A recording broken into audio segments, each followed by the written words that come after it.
Bismillahirrahmanirrahim. Alhamdulillahi rabbil alamin. Wassalatu wassalamu ala asyrafil anbiya'i wal mursalin. Nabiyyina wa habibina Muhammad wa ala alihi wa sahabatihi wa man tabi'ahum bi ihsanin ila yaumiddin. Sahabat-sahabat sekalian, para peserta kuliah Al-Quran online, senang sekali pada kesempatan kali ini kita akhirnya dapat memulai program kuliah kita, di mana kita akan mempelajari makna dari setiap ayat Al-Quran, sebagaimana yang telah kami sampaikan pada video orientasi sebelumnya, bahwa referensi yang menjadi rujukan kita dalam proses pembelajaran ini adalah sebuah kitab tafsir ringkas yang diterbitkan oleh salah satu lembaga terkemuka yang banyak mengkaji seputar studi-studi Al-Quran, yaitu Markaz Tafsir Lidrasat Al-Quraniyah atau Pusat Tafsir Center ya, untuk studi Al-Quran. Nah, salah satu terbitan dari pusat studi ini adalah sebuah kitab tafsir ringkas yang berjudul Al-Mukhtasaru fi Tafsir Al-Quranil Karim. Al-Mukhtasar fi Tafsir Al-Quranil Karim. Ya, Al-Mukhtasar itu sendiri di dalam bahasa Arab, Al-Mukhtasar itu sendiri maknanya adalah ringkasan.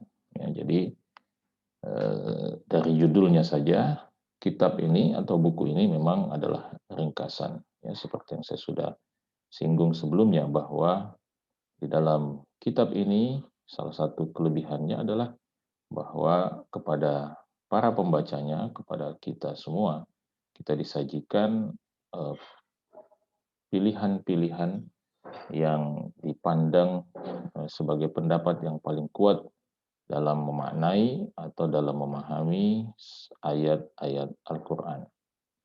Jadi ini sampul dari kitab atau diktat yang akan kita kaji, seperti yang Anda lihat di sini.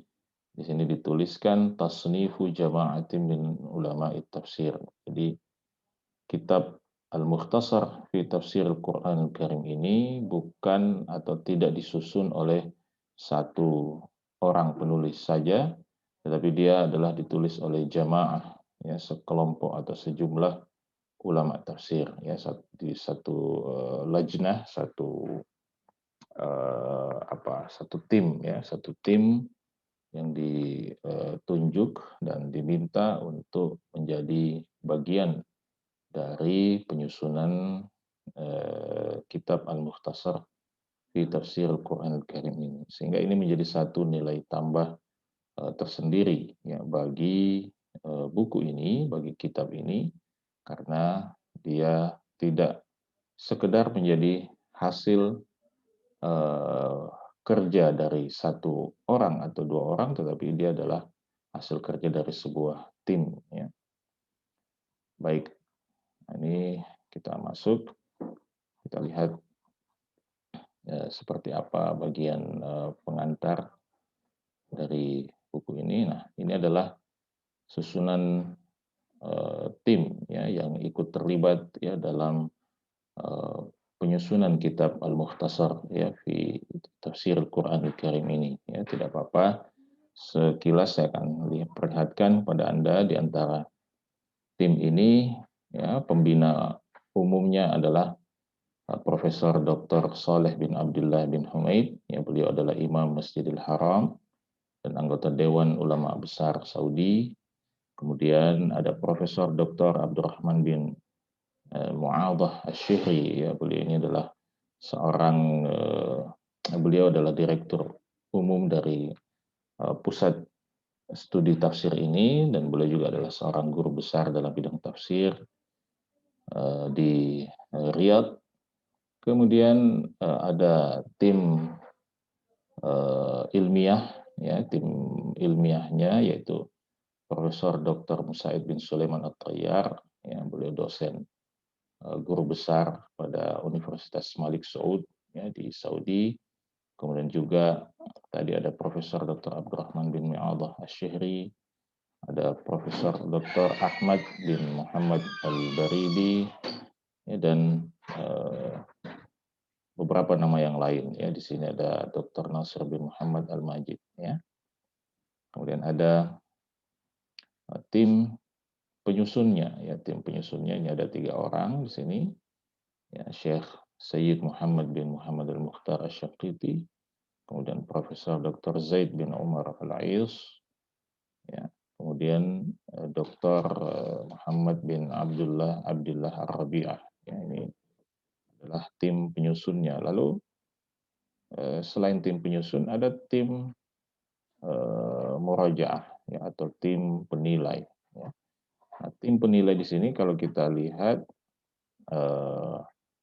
disusun atau terdiri dari sejumlah ahli tafsir dari berbagai negara, ya. Yang pertama kita lihat ada Profesor Dr. Ahmad Khalid Syukri dari Yordania, kemudian ada Profesor Dr. Ahmad Sa'ad Al-Khatib dari Mesir, ya, dari Universitas Al-Azhar, kemudian ada Profesor Dr. Ahmad Bazwi Al-Dhawi, ya, dari Maroko, kemudian ada Dr. Hussein bin Ali Al-Harbi, ya, dari Saudi, kemudian ada Dr. Khalid bin Utsman As-Sabt, ya, beliau dari Saudi. Beliau ini adalah salah seorang guru kami, salah seorang syekh kami. Beliau setahu saya sekarang juga sudah menjadi seorang profesor doktor, ya. Beliau seorang guru besar dalam bidang studi Al-Quran, ya. Alhamdulillah kami sendiri, ya, pernah berguru kepada beliau, ya, beberapa kesempatan dan menyelesaikan beberapa kitab, ya, bersama dengan beliau, ya. Kemudian yang lain adalah Profesor Dr. Said Al-Falah, ya, beliau dari Tunis. Kemudian ada Profesor Dr. Saleh bin Yahya Shawab dari Yaman. Kemudian Profesor Dr. Ghanim Quduri Al-Hamad, ya, dari Irak. Ya, kemudian ada Dr. Muhammad bin Abdullah Al-Qahtani dari Saudi. Jadi Anda lihat bahwa tim penilai di sini berasal dari beragam negara, ya, beragam negara dari berbagai negara, sehingga tentu ini menjadi satu nilai lebih tersendiri terhadap buku ini, ya, terhadap diktat yang akan kita pelajari ini, ya. Ada tim yang keempat adalah tim penilai dari sisi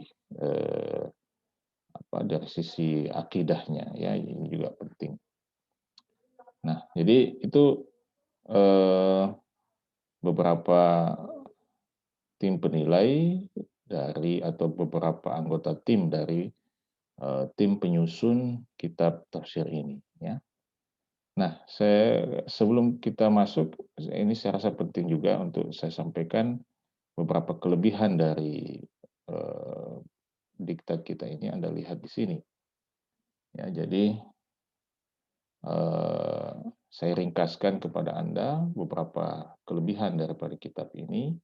Yang pertama di sini dikatakan wuduhul ibarati wa suhulatuha. Jadi kitab ini salah satu kelebihannya adalah bahwa kalimatnya jelas, ya. Jadi redaksi kalimatnya jelas dan insya Allah mudah untuk difahami, ya. Kemudian yang kedua, al-iqtisar ala tafsiril ayat wa bayani ma'aniha. Jadi kitab ini hanya akan membahas bagaimana penafsiran dan penjelasan makna daripada setiap ayat, dan tidak akan masuk ke dalam pembahasan-pembahasan yang lain yang lebih rumit ya dan lebih detail, seperti misalnya pembahasan tentang qiraat. Ya mungkin ada yang kenal atau ada yang pernah mendengar istilah qiraat ya. Kemudian pembahasan i'rab, kemudian juga pembahasan fikih.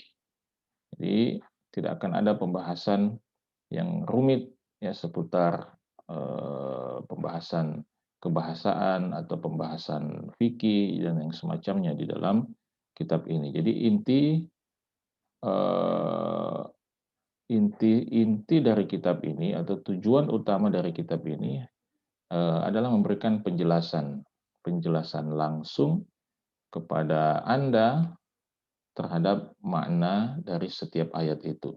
Itu tujuan utamanya.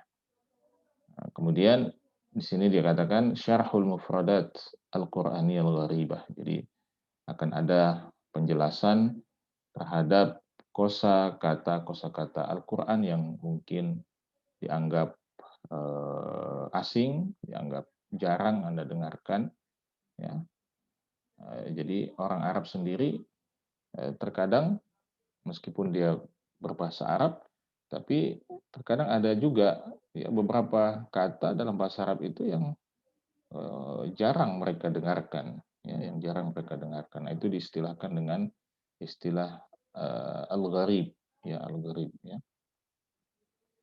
Nah, jadi dalam tafsir ini kata-kata, kosakata yang asing itu yang jarang ditemukan itu akan dibedakan ya dengan warna yang berbeda, ya, yang berbeda agar kemudian bisa ditemukan oleh pembacanya. Kemudian eh, kelebihan yang keempat atau keunggulan yang keempat dari kitab ini adalah bahwa kitab ini eh, disusun ya dengan prinsip ittiba'u manhaji salafil ummah ridwanullahi alaihim fit tafsir.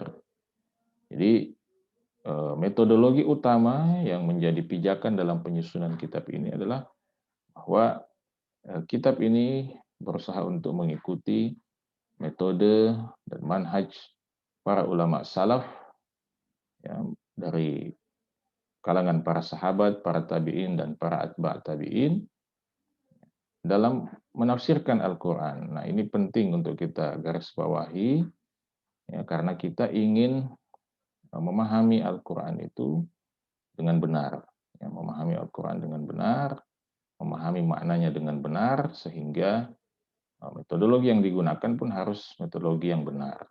Ya, dan semua umat ya, Islam, seluruh ulama ya, sejak dahulu sampai sekarang itu sepakat bahwa metode salaf, metodologi para ulama salaf ya, dalam memahami agama, dalam memahami Islam, termasuk di dalamnya memahami Al-Quran, dalam menafsirkan Al-Quran, itulah metode yang paling benar. Ya, itulah metode yang paling tepat, yang bisa mengantarkan kita kepada pemahaman yang benar terhadap Al-Quran maupun sunnah. Ya, karena ya, para sahabat, para tabi'in, para atba' tabi'in adalah generasi yang terdekat ya, dengan generasi atau dengan masa Rasulullah Shallallahu Alaihi Wasallam.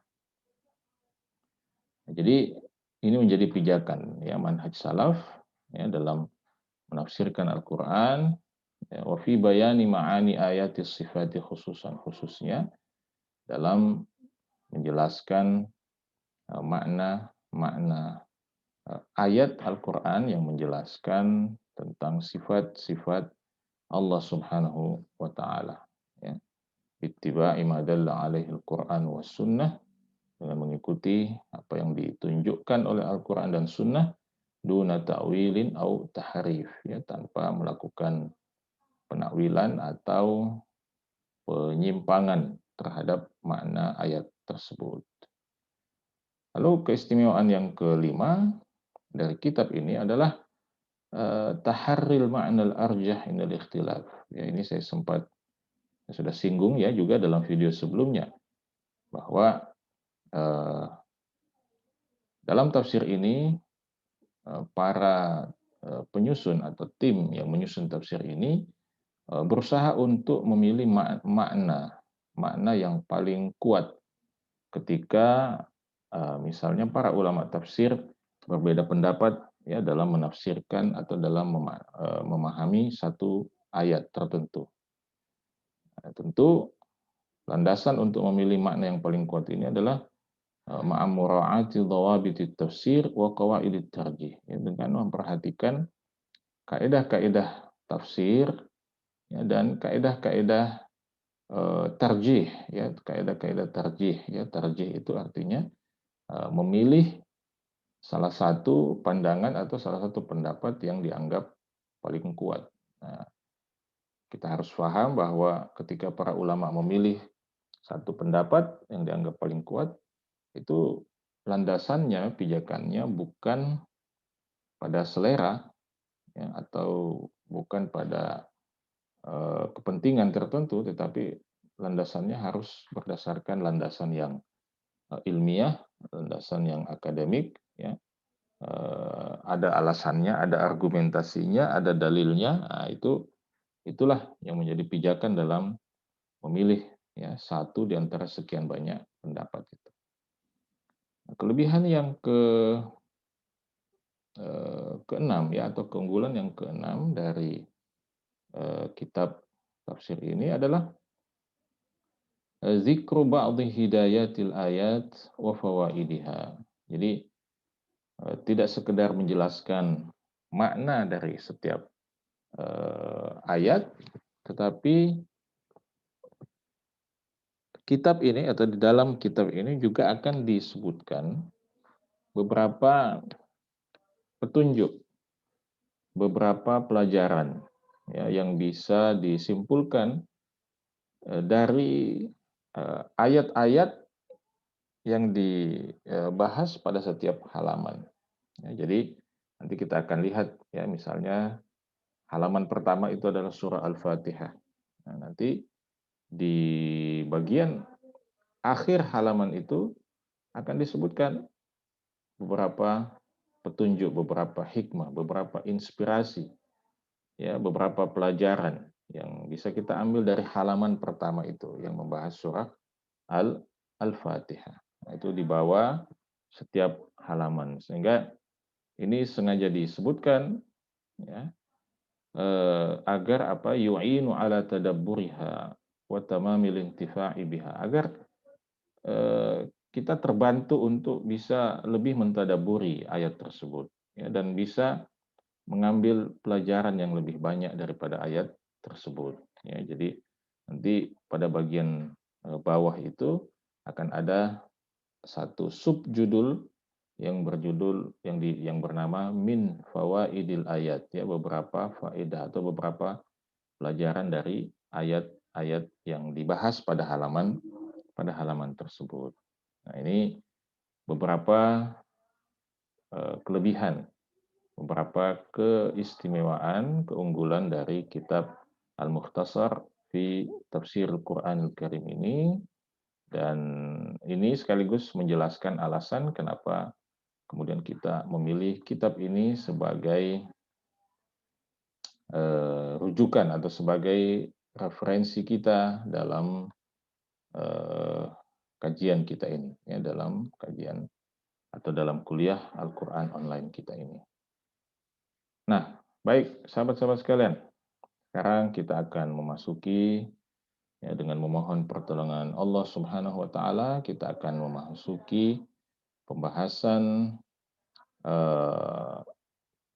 perdana atau pembahasan pertama kita, yaitu pembahasan surah Al-Fatihah.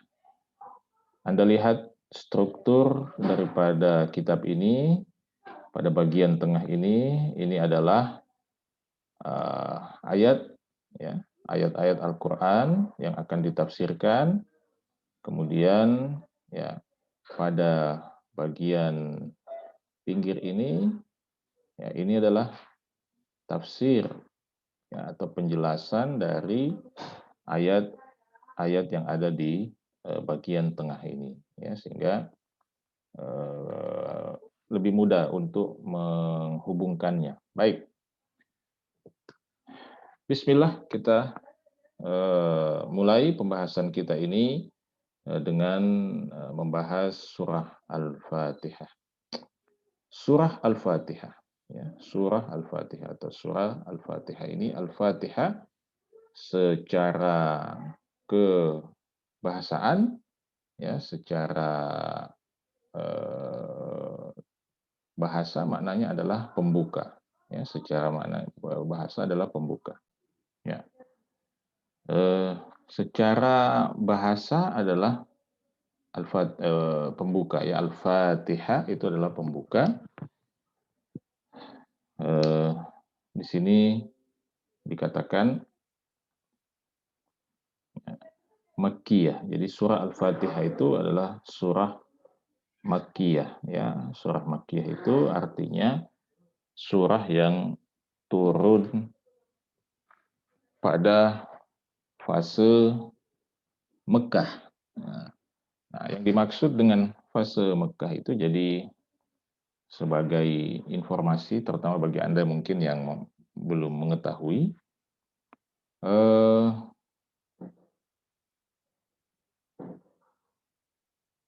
ayat atau surah-surah di dalam Al-Quran dan ayat-ayat di dalam Al-Quran itu secara umum terbagi menjadi dua. Yang pertama adalah Makkiyah dan yang kedua adalah Madaniyah.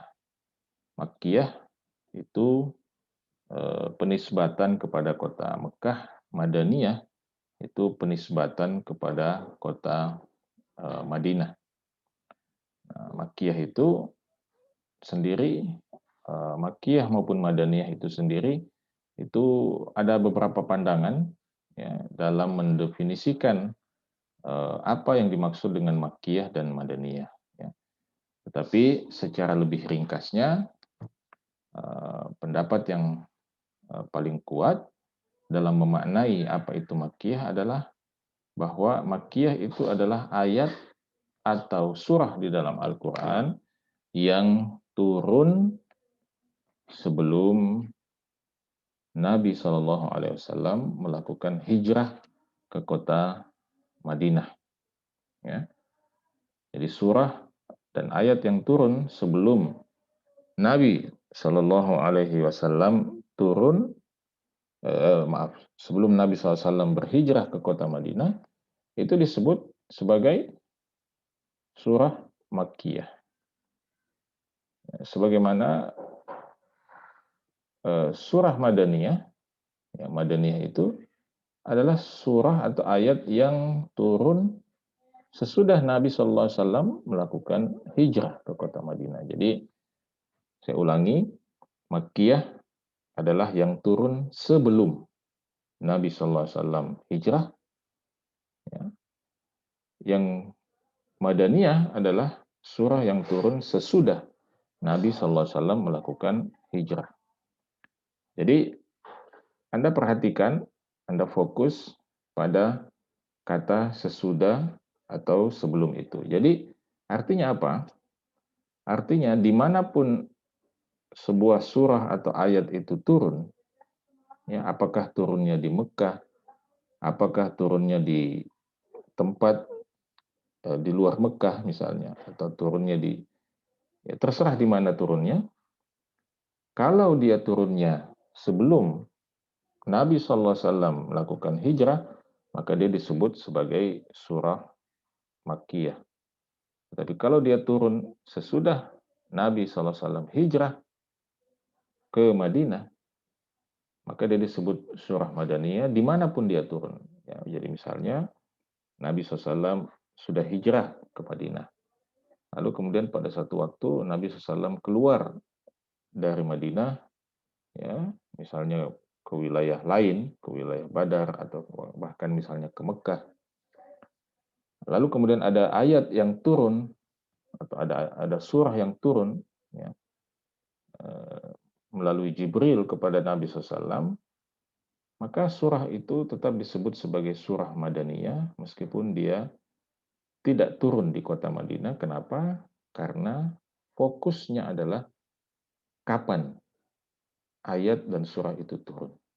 Kalau dia turun setelah hijrah, maka berarti dia surah Madaniyah.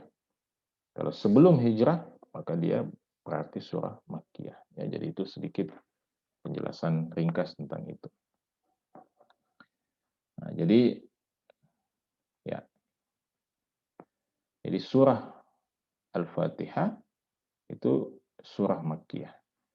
Nah, sebelum kita masuk pada tafsirnya, di sini disebutkan apa tujuan besar daripada ayat atau daripada surah Al-Fatihah ini. Di sini dikatakan min maqasidis surah, ya. Min maqasidis surah, ya. Di antara tujuan besar ya daripada surah Al-Fatihah ini, pesan besar, pesan inti daripada surah Al-Fatihah ini adalah tahqiqu at-tawajjuhi lillahi ta'ala bikamalil ubudiyyati lahu wahdahu. Merealisasikan kebulatan kita menghadap Allah Subhanahu wa taala, kebulatan kita menghadap Allah Subhanahu wa taala bikamalil ubudiyyati, dengan penghambaan yang sempurna, lahu wahdahu, hanya kepada Allah Subhanahu wa taala. Jadi ini adalah pesan inti daripada surah Al-Fatihah itu.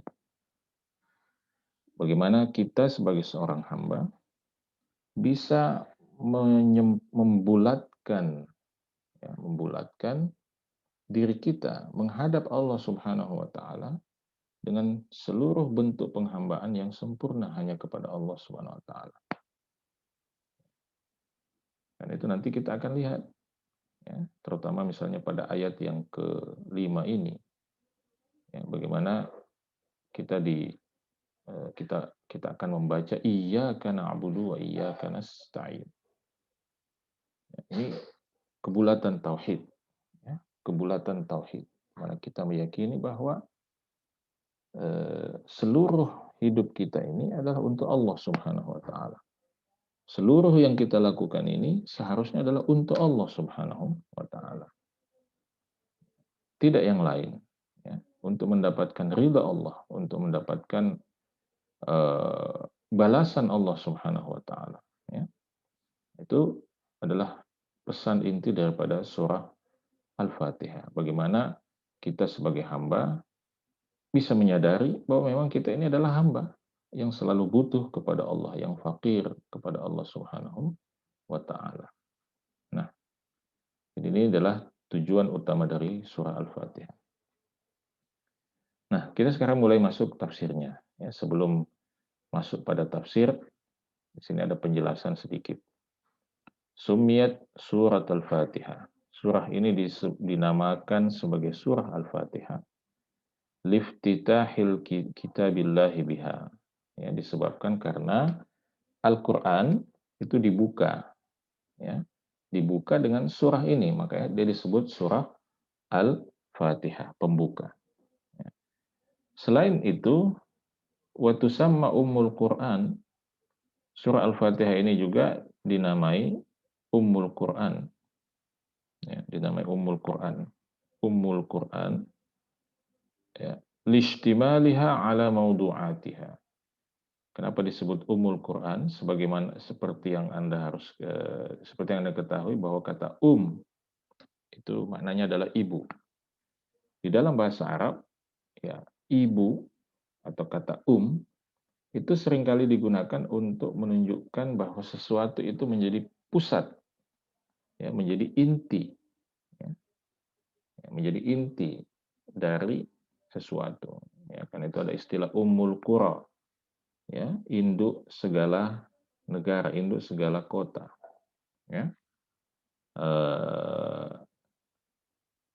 Banyak ya, dalam bahasa Arab ada beberapa istilah yang menggunakan istilah ya, itu menunjukkan bahwa dia menjadi inti dari sesuatu, ya, dia menjadi pusat-pusaran dari sesuatu. Nah, surah Al-Fatihah ini disebut sebagai Ummul Quran, ya, induknya Al-Quran.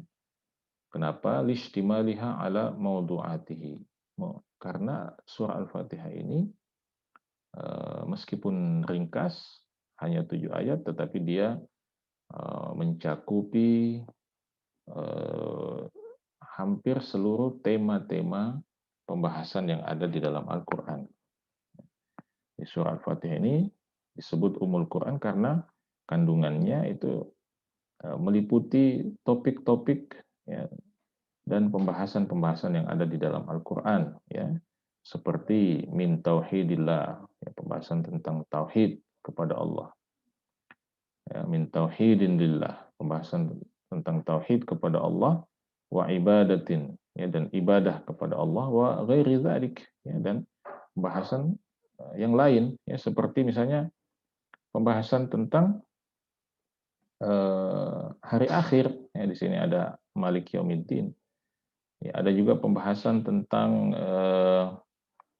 Yahudi dan Nasrani, ya, di sini ada kata ghairil maghdubi alaihim waladdallin, ya, ini nanti akan kita jelaskan bahwa makna daripada ayat ini adalah Yahudi dan Nasrani. Ya, kita minta kepada Allah agar diberikan petunjuk jalan yang lurus, ya, yaitu jalannya orang-orang yang diberi nikmat, ya, bukan yang dimurkai dan yang sesat, ya, dan mereka itu adalah orang-orang Yahudi dan Nasrani. Jadi itu artinya dia mencakup juga menyinggung juga satu tema yang berkaitan dengan sejarah, ya, sejarah kemanusiaan.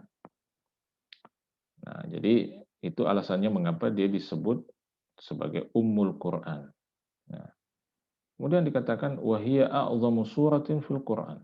Ya, surah Al-Fatihah ini adalah surah yang paling agung di dalam Al-Quran.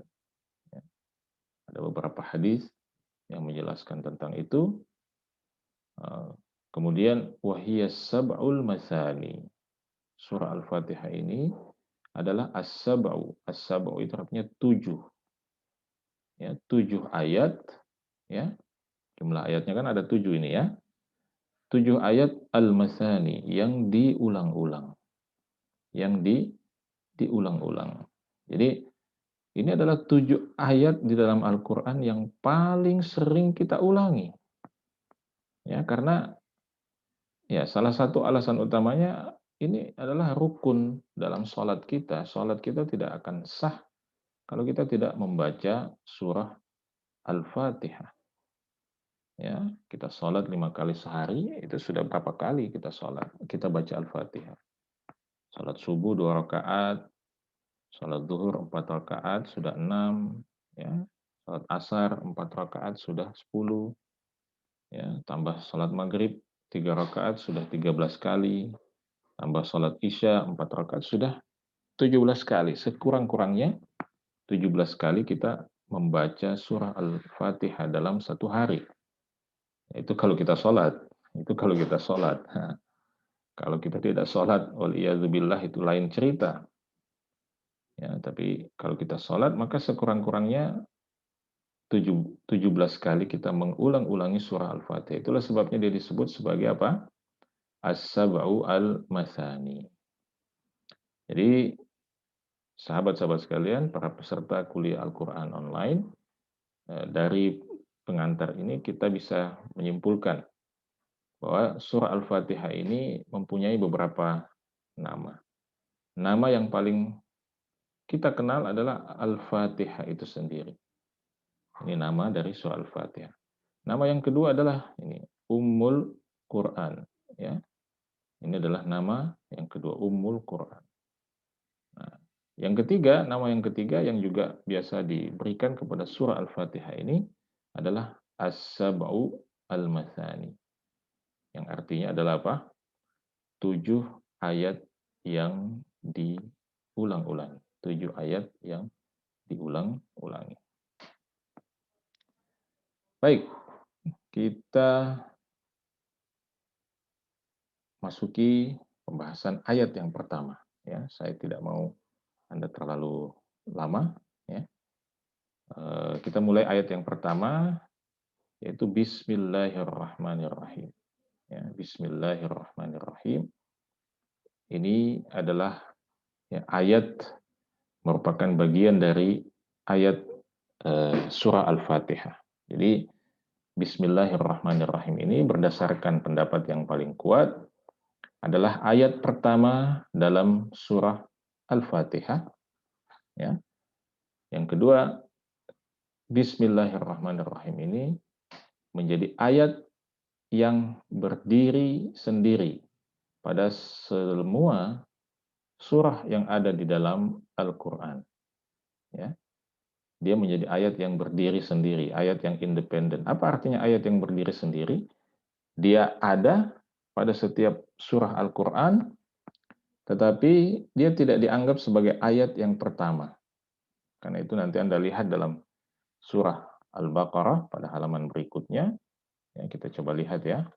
Nah, Anda lihat Bismillahirrahmanirrahim di sini ada tertulis sebagai ayat, tetapi dia tidak dianggap sebagai ayat yang pertama. Dia adalah ayat yang berdiri sendiri, ayat yang independen.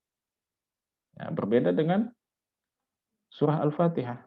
Ya, di dalam surah Al-Fatihah, Bismillahirrahmanirrahim, ini dianggap sebagai ayat yang pertama. Jadi, saya ulangi. Bismillahirrahmanirrahim adalah ayat yang berdiri sendiri, ayat pertama dalam surah Al-Fatihah, dan ayat yang berdiri sendiri pada seluruh surah yang ada di dalam Al-Quran, kecuali pada surah At-Taubah. Ya, surah At-Taubah. Surah At-Taubah itu tidak diawali dengan Bismillahirrahmanirrahim. Makanya kalau Anda membaca surah At-Taubah, Anda cukup ta'awudz, a'udzubillahi minasyaitonirrajim, kemudian langsung masuk pada ayat yang pertama, ya, surah At-Taubah. Nah, jadi sekali lagi Bismillahirrahmanirrahim adalah ayat pertama dalam surah Al-Fatihah. Nah, apa makna Bismillahirrahmanirrahim? Kita biasa menerjemahkan dengan menyebut nama Allah yang Maha Pengasih lagi Maha Penyayang. Nah, dengan menyebut nama Allah. Nah, ini para ulama menjelaskan bahwa dalam redaksi dengan menyebut nama Allah ini sebenarnya ada satu kata yang tersembunyi. Ada satu kata yang tidak tertuliskan, tidak terungkapkan. Kata itu apa? Nah, kata yang tersembunyi itu adalah tergantung pada situasi dan kondisi di mana kita membaca basmalah ini, membaca Bismillahirrahmanirrahim. Ya. Nah, sekarang dalam konteks kita membaca ayat Al-Quran, ya, maka kata yang tersembunyi itu kira-kira bunyinya adalah begini, dengan menyebut nama Allah, saya mulai membaca Al-Quran. Ya. Jadi yang tersembunyi adalah kata apa? Mulai membaca Al-Quran. Kalau kita makan, kemudian mengucapkan Bismillahirrahmanirrahim, maka kata yang tersembunyi adalah saya makan. Jadi dengan menyebut nama Allah, saya makan. Gitu. Jadi itu yang tersembunyi seperti itu. Maka di sini dalam tafsir dikatakan makna Bismillah dalam ayat ini adalah Bismillahi abda'u qira'atal Qur'an. Dengan menyebut nama Allah, saya mulai membaca Al-Quran. Ya. Musta'inan bihi ta'ala. Ya, seraya memohon pertolongan kepada Allah Subhanahu wa taala, mutabarrikan bidzikrismihi. Ya, serta memohon keberkahan dengan menyebut namanya. Jadi ucapan basmalah kita pada saat membaca Al-Quran ini ya, itu ada 3 hal di situ yang perlu kita pahami. Pertama, bahwa kita mulai membaca Al-Quran ini dengan menyebut nama Allah Subhanahu wa Ta'ala, karena Allah. Ya, kita membacanya karena Allah Subhanahu wa Ta'ala, karena itu kita mengawalinya dengan menyebut nama Allah. Yang kedua, dengan mengucapkan bismillah ini juga, bismillahirrahmanirrahim ini juga, kita memohon pertolongan kepada Allah agar diberikan kekuatan, ya, dan kekuatan untuk menyelesaikan pembacaan itu, ya, dan juga diberikan kekuatan untuk bisa memahami apa yang kita baca itu. Nah, lalu yang ketiga, ya, kita membaca bismillahirrahmanirrahim itu dengan maksud agar pembacaan kita terhadap Al-Quran itu menjadi pembacaan yang diberkahi oleh Allah Subhanahu wa Ta'ala. Kita yang membaca Al-Quran itu menjadi orang yang diberkahi oleh Allah Subhanahu wa Ta'ala. Dan karena itu kita mengawali membaca Al-Quran dengan menyebutkan nama Allah Subhanahu wa Ta'ala. Dan Anda lihat di dalam kalimat atau di dalam ayat Bismillahirrahmanirrahim ini, setidaknya ada 3 nama Allah Subhanahu wa Ta'ala. Ya. Karena itu di sini dikatakan, وَقَدْ تَضَمَّنَتِ الْبَسْمَلَةُ ثَلَاثَةً مِنْ أَسْمَاءِ اللَّهِ الْحُسْنَى. Basmalah ini, ya, mengandung 3 nama Allah Subhanahu wa Ta'ala yang maha indah. Wahia, yaitu nama yang pertama adalah Allah. Nah, Anda sebagai seorang muslim, Anda tahu tidak apa makna dari kata Allah itu sendiri? Apa maknanya Allah itu?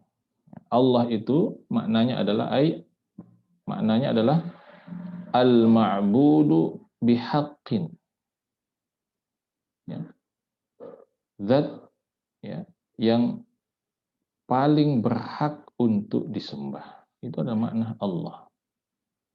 Jadi kalau Anda mengatakan Allah, itu artinya Anda mengatakan bahwa Allah adalah satu-satunya zat yang paling berhak untuk disembah. Tidak ada yang berhak diibadahi, ya. Tidak ada yang berhak untuk menjadi tujuan penghambaan kita selain Allah Subhanahu wa Ta'ala. Nah, karena itu dikatakan di sini wa huwa akhassu asma'illahi ta'ala. Ini nama Allah ini adalah satu-satunya nama Allah yang sangat spesial, ya, yang sangat spesifik untuk Allah Subhanahu wa Ta'ala. Wala yusamma bihi ghairuhu subhanahu. Tidak ada selain Allah Subhanahu wa Ta'ala yang dinamai dengan nama Allah ini, ya, dengan nama Allah ini, ya. Nah, ini nama yang pertama. Nama yang kedua yang tercakup dalam basmalah ini adalah Ar-Rahman. Apa makna Ar-Rahman? Maknanya adalah Dzur rahmatil wasi'ah. Zat yang mempunyai rahmat yang luas. Rahmat yang luas. Artinya rahmatnya itu mencakupi seluruh makhluknya. Ya, mencakupi seluruh makhluknya. Yang beriman maupun yang kufur kepadanya. Jadi subhanallah. Ya. Allah Subhanahu wa Ta'ala meliputi rahmatnya kepada seluruh makhluknya. Ya. Karena kalau tidak seperti itu, ya mana bisa orang kafir dibiarkan menghirup oksigen. Ya. Mana mungkin orang kafir dibiarkan menikmati kehidupan dunia ini, ya bahkan ya sebagian kita menganggap menganggap bahwa enak betul menjadi orang kafir itu. Ya.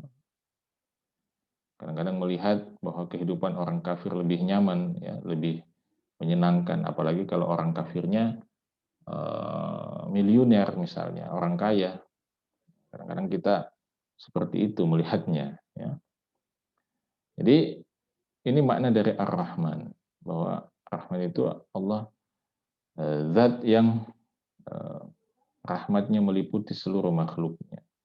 Fahuwa rahmanu bidzatihi. Ya, Allah Subhanahu wa taala itu sendiri, ya, mempunyai sifat rahmat, ya. Jadi zat Allah Subhanahu wa taala itu sendiri mempunyai sifat rahmat. Kemudian nama yang ketiga adalah Ar-Rahim. Ya, Ar-Rahim maknanya adalah Zur Rahmatil Wasilah. Itu zat yang memiliki rahmat yang berkelanjutan, ya, yang berkelanjutan, ya. Fa huwa yarhamu bi rahmatihi man syaa'a min khalqihi. Maka sebagai konsekuensi dari nama Ar-Rahim ini, sekaligus sifat Ar-Rahim ini, bahwa Allah Subhanahu wa taala itu merahmati dengan rahmatnya man syaa'a min khalqihi, siapa saja yang dikehendakinya. Ya, jadi selain rahmat yang sifatnya luas itu tadi, rahmat yang sifatnya umum itu tadi, Allah Subhanahu wa taala juga eh, berhak untuk memilih, ya, hamba-hambanya, di antara hamba-hambanya, di antara makhluk-makhluknya, siapa di antara mereka yang akan diberikannya rahmat tambahan yang lebih spesial, yang lebih khusus, yang lebih istimewa daripada rahmat yang sifatnya umum itu tadi. Jadi Allah akan memilih siapa yang dia kehendaki. Wa minhumul mu'minuna min ibadihina. Di antara yang hamba-hamba yang layak untuk menerima tambahan rahmat yang spesial istimewa itu adalah al-mu'minuna min ibadihi, ya. Orang-orang yang beriman, ya, dari hamba-hambanya Subhanahu wa taala. Jadi sahabat-sahabat sekalian, itulah penjelasan singkat tentang Bismillahirrahmanirrahim. Ya, kita cukupkan sampai di sini untuk hari ini. Insya Allah kita akan lanjutkan pada kesempatan selanjutnya. Semoga bermanfaat, semoga hidup kita diberkahi oleh Allah Subhanahu wa taala. Semoga Al-Qur'an selalu menjadi jalan keberkahan bagi kita semua. Kita cukupkan. Subhanakallahumma wa bihamdik, asyhadu an la ilaha illa anta astaghfiruka wa atubu ilaik. Wa akhiru da'wana alhamdulillahi rabbil alamin. Assalamualaikum warahmatullahi wabarakatuh.